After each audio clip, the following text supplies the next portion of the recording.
Valley Farm bell peppers are in season. Seize the opportunity and make something very tasty and delicious for your family. Not every time using bell peppers for garnishing, you can make something nice with your bell peppers. For these, I've already removed the seed and I added in some scotch bonnet pepper for that heat. All you have to do is to transfer this to your food processor and you want to chop this because you want this to have a little bit of texture. We won't be blending this. This is what I'm talking about. This is the consistency that we want to work with. So I'm just going to set this aside. In a pan now, we are going to heat up our vegetable oil. We'll just proceed now to add in our already chopped onions. We are going to stir this and allow this to fry for a few minutes. You just want the aroma from these onions to come out first before you add in your tomato paste. Some minutes later, we can now proceed to add in the tomato paste.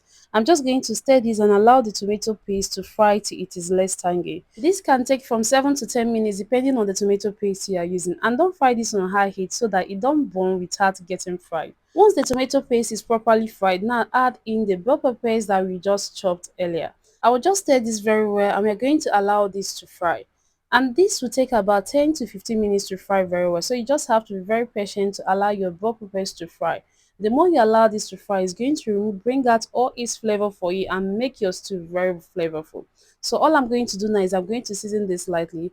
For the seasoning, I'm going to be adding in some shrimp seasoning, ginger and garlic powder, seasoning powder, and that is it for me. When it comes to stews like this, I don't just like doing too much because I don't want anything that will subdue the taste and the flavors from these bell peppers. So I'm just going to stir this all together and I'm going to cover this up and allow this to fry.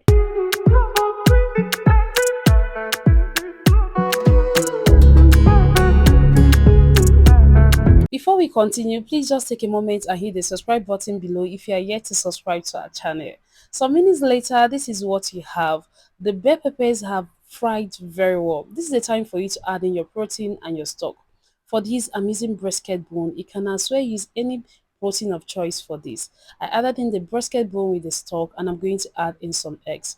For the eggs, I poked some fork into the egg so that the eggs can actually soak up the sauce. You know, when you're eating the egg, you want to actually taste the sauce in the eggs. So I'm just going to stir this all together, taste and adjust if necessary. At this stage, I'm just going to taste your stew and adjust if necessary. But in this case, there was nothing to be added to the stew again because everything is so perfect.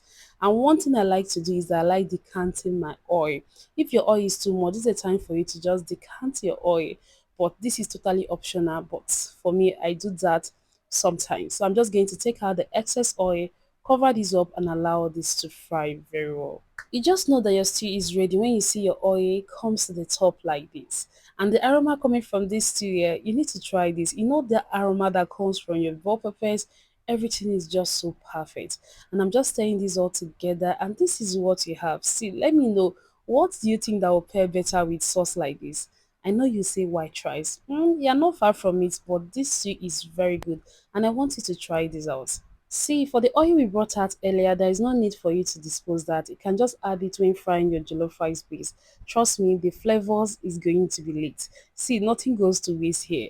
And of course, I'll be pairing mine with some white rice. This sauce is so good.